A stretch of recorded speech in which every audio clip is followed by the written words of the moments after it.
언론이 당국 고위급 인사와의 인터뷰 내용으로 일본이 크게 당황스러워하는 장면이 연출되고 있습니다. 러시아의 리아 노보스티 통신은 아시아 태평양 담당인 아고리 모르글로프 외무부 차관과의 인터뷰를 했습니다. 그는 한반도 문제의 종합적 해결 방안을 담은 행동계획을 적극적으로 제기하고 있다고 했습니다. 그런데 일본 측의 문제가 된 부분은 그 다음인데요. 이 행동계획에는 군사 분야뿐 아니라 정치, 경제, 인도주의 분야 등에서의 진전을 이루기 위해 관련국들이 다 함께 혹은 개별적으로 취해야 할 모든 행보가 망라되어 있다고 밝혔습니다. 여기서 관련국이라는 것이 중요한데요. 아고리 차관보는 이 계획은 중국 측과 조율했으며 미국, 한국, 북한 대표들에게도 전달했다고 했습니다.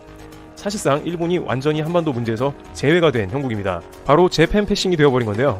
아베 내각이 항상 북한과의 조건 없는 정상회담을 강조하며 의지를 내비친 것과는 상반된 것으로 러시아는 한반도 문제는 일본이 상관없는 것으로 판단하고 있다는 추측이 되는 것입니다. 그런데 일각에서는 최근 러시아, 중국이 미로를 가속하는 등 그들이 한반도 문제를 주도하면 부담스럽다는 의견도 제기되는데요.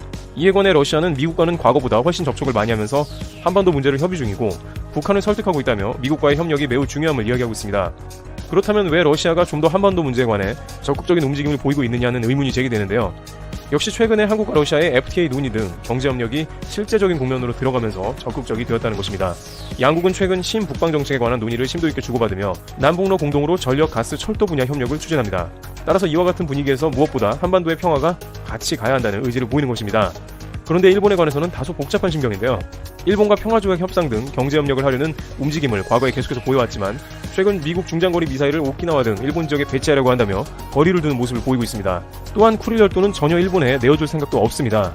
일각에서는 한국과 러시아는 여러 가지 면에서 충돌하는 부분이 없기 때문에 협력을 가속화하는 것이 바람직하고 중국, 북한에 대해서도 러시아가 완충 역할을 할 수 있으므로 적절한 경제협력을 통해 한반도 평화 기반을 조성하는 것이 필요하다는 의견을 제기하기도 했습니다. 한편 일본은 북한에서조차 협상을 꺼려하고 있어 동북아 외교에서 제외되지 않도록 애쓰고 있지만 한국과도 갈등이 깊어져 한반도 관련해서 역할이 갈수록 축소되고 있습니다. 트래블티브 여기서 마치겠습니다. 감사합니다.